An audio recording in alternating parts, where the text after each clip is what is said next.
श्री स्वामी समर्थ.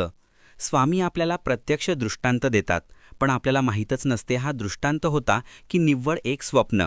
हे जाणून घेण्यासाठी आपण कोणाला ती स्वप्न सांगतो आणि नेमका घोळ तेथेच होतो.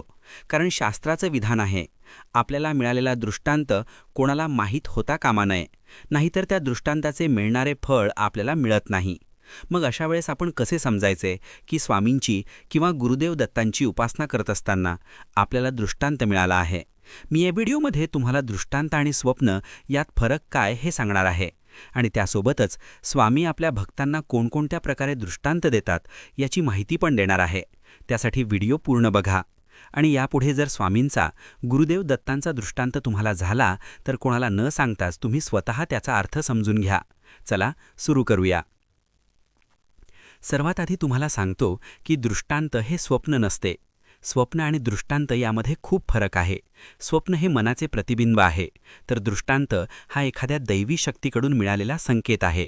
आता ही दैवी शक्ती कोणतीही असू शकते, ज्याची तुम्ही साधना किंवा उपासना करता, किंवा कधीकधी आपल्या कुलदेवतेचा दृष्टांतही आपल्याला मिळू शकतो. याचा उगम स्वतःच्या मनातून नसून तो बाह्य ईश्वरी ऊर्जेतून होतो. जेव्हा आपण झोपतो आणि आपले मन विचारगती थांबवते, तेव्हा आपले सुप्त मन, ज्याला सबकॉन्शियस माइंड म्हणतात, ते दिवसभरातील विचार, अपूर्ण इच्छा, भीती, सकारात्मक नकारात्मक गोष्टी अशा सर्व बाबींचे निरीक्षण करत असते. आणि त्यातून मनाला होणे भास आपल्याला झोपेत दिसतात, त्याला आपण स्वप्न म्हणतो. जे रात्री, पहाटे किंवा दिवसा जेव्हा आपण झोपतो तेव्हा, म्हणजेच केव्हाही पडू शकते. पण दृष्टांत मिळतो ब्रह्ममुहूर्तात, म्हणजेच पहाटेच्या 3 ते 5च्या दरम्यान. या काळात आपली बुद्धी स्थिर असते, मन शांत असते आणि वातावरणात सात्विकता असते. त्यामुळे यावेळी पडणारे स्वप्न हे केवळ मनाचे खेळ नसून तो ईश्वरी संकेत किंवा दृष्टांत असण्याची दाट शक्यता असते. म्हणूनच जुने लोक म्हणतात की पहाटेची स्वप्न खरी होतात. म्हणून पहाटे पडणारे स्वप्न हे प्रत्येक वेळेस स्वप्न नसून दृष्टांत असू शकतो. बऱ्याचदा तुम्ही अनुभवलं असेल, रात्री स्वप्नात दिसणाऱ्या गोष्टी आपण सहज विसरून जातो. दिसणारे चेहरे, बोललेल्या गोष्टी आठवत नाही. स्वप्न असले की असे होते. स्वप्ने सहसा विस्कळीत असतात. झोपेतून उठल्यावर काही वेळातच आपण ती विसरतो किंवा त्यातील काही भाग पुसटसा आठवतो. पण दृष्टांताच्या बाबतीत असे नसते. आपल्या आयुष्यात दृष्टांत नेहमी टवटवीत राहील, कारण हा अत्यंत स्पष्ट आणि जिवंत असतो. अनेक वर्षांनंतरही दृष्टांतात पाहिलेली गोष्ट, शब्द किंवा व्यक्तीचा चेहरा जसाच्या तसा आठवतो. तो विसरणे कठीण असते. बरेच लोकांना स्वप्न बघितल्यावर जाग येते तेव्हा अस्वस्थ वाटते, घाम येतो. तर स्वप्नात असे होते. स्वप्न पाहताना भीती, आनंद, गोंधळ किंवा घाम येणे अशा प्रतिक्रिया उमटू शकतात. उठल्यावर माणूस कधीकधी थकलेला किंवा अस्वस्थ वाटतो. पण दृष्टांतात असे होत नाही. दृष्टांत झाल्यावर मनात एक विलक्षण शांती, आनंद आणि समाधान जाणवते. शरीरावर रोमांच उभे राहतात आणि मनातील सर्व शंका दूर झाल्यासारखे वाटते. मन प्रसन्न होते. उठल्यावर वातावरणातली प्रसन्नता आपल्याला जाणवू लागते. बहुतांश स्वप्ने निरर्थक असतात. त्यांचा भविष्याशी थेट संबंध असेलच असे नाही. पण दृष्टांत हा नेहमी सूचक असतो. यात भविष्यात घडणाऱ्या गोष्टीचे संकेत, एखाद्या समस्येचे उत्तर किंवा साधनेसाठी मार्गदर्शन असते. दृष्टांतात सांगितलेली गोष्ट कालांतराने सत्यात उतरते. थोडक्यात सांगायचे तर स्वप्न हे मनाचे प्रदूषण असू शकते, पण दृष्टांत हा आत्म्याला मिळणारे अमृत असते. स्वामी समर्थांच्या उपासनेत जर तुम्हाला काही दिसले आणि त्यातून तुम्हाला मार्ग मिळाला तर तो निश्चितच दृष्टांत असू शकतो.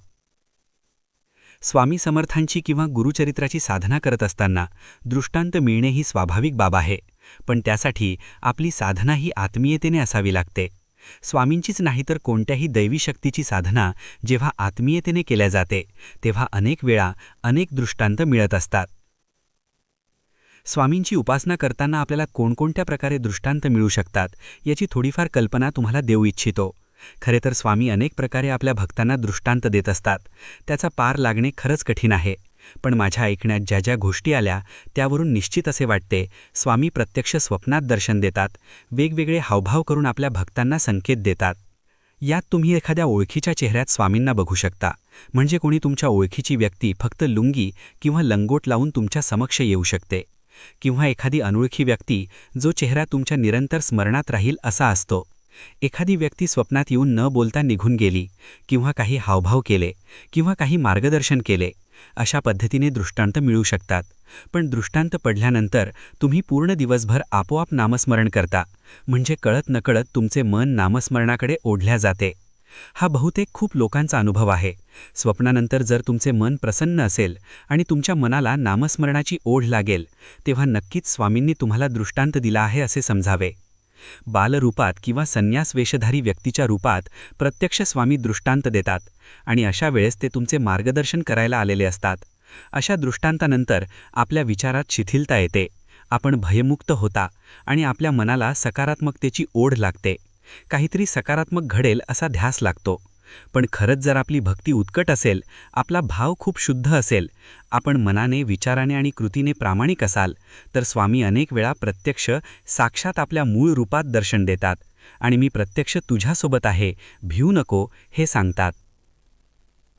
पण याहून अधिक अनेक साक्षात्कार स्वामींचे, श्री गुरुदेव दत्ताचे असतील. आपण त्या बाबतीत अनभिज्ञ असू, कारण त्यांची लीला तेच जाणतात. आपल्यासारख्या पामराला त्या कळून येत नाहीत. पण मला वाटते जर आपल्यालाही असे दृष्टांत मिळत असतील तर खरंच कोणाशी शेअर करू नका, कारण ती सांगण्याची गोष्ट नाही, तर ती तुम्ही स्वतः अनुभवायची गोष्ट आहे. इतरांना सांगून त्याचे महत्त्व आणि त्याची ऊर्जा कमी करू नका. माझा हा व्हिडिओ आपल्याला आवडला असेल तर नक्की लाईक करा आणि सर्वांना शेअर करा. श्री स्वामी समर्थ.